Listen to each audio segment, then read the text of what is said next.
কিরে মামা ওরা জাহিদের মতো লাগে না? ও মামা ওরে যাই দিব এ জাহিদ, এই কি মামা কি অবস্থা তোর? এই তো তোর কি অবস্থা? তোর দেখা যাইতেছে না এলাকার ভিতরে কি হয়েছে তোর? কিছু হয় না মামা, অনেক টেনশন করছিস। কি হয়েছে তোর বুঝলাম না। অসুস্থ, এখানে অপারেশন করতে 5-6 লাখ টাকা লাগে। চিন্তা করছ আমরা আছি না, চল আমার একটা বড় ভাই আছে তার কাছে লিয়ে যাই তোরে। তুই টেনশন নিস না, আমার বড় ভাই তোরে দেখলে টাকা দিয়ে দিতে পারে, চল। এই কি অবস্থা? ভালোই। হ্যাঁ বড় ভাই কই? বড় ভাইটা একটা মিটিং আছে। যা ডাক দে, বড় ভাই কম আবু ভাই আইছে। বড় ভাই আপনার দ্বারা 3টা লোক আছে। এ ব্রা, তোরা কি এর বাজলাম করো? ওইখানে আমার 50-60 লাখ টাকার মাল পড়ে রয়েছে, তোরা বাজলাম করতেছস? হ্যাঁ, আমার এতগুলো টাকার পকেট কাটতে রয়েছে, আর এটার কথা তোরা হইব না।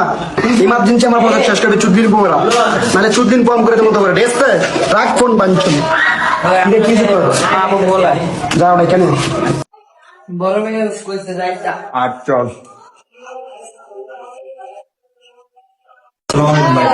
ওয়ালাইকুম আসসালাম, কি অবস্থা তোর? ভালো আছিস? তোরা আপনার জায়গা টাকা যাচ্ছে না, কই থাকো? আপনাদের আসলাম, একটা কাজ আছিল একটু। আমার এই যে ভাই আমার লগের পরে আছে না 5-6 লাখ টাকা লাগে, ওর আব্বু অসুস্থ একটু তো। টাকা তো আমাদের ব্যাপার না, 5 লাখ টাকা দেওয়া যাবে, কোনো সমস্যা নেই। আমার একটা মিসমার্ট রয়েছে, ওই টাকা শুনতে পারলে 5 লাখ টাকা 10 লাখ দিন। আচ্ছা ভাই, সব কামে করতে পারবো, টাকার এখন খুব প্রয়োজন।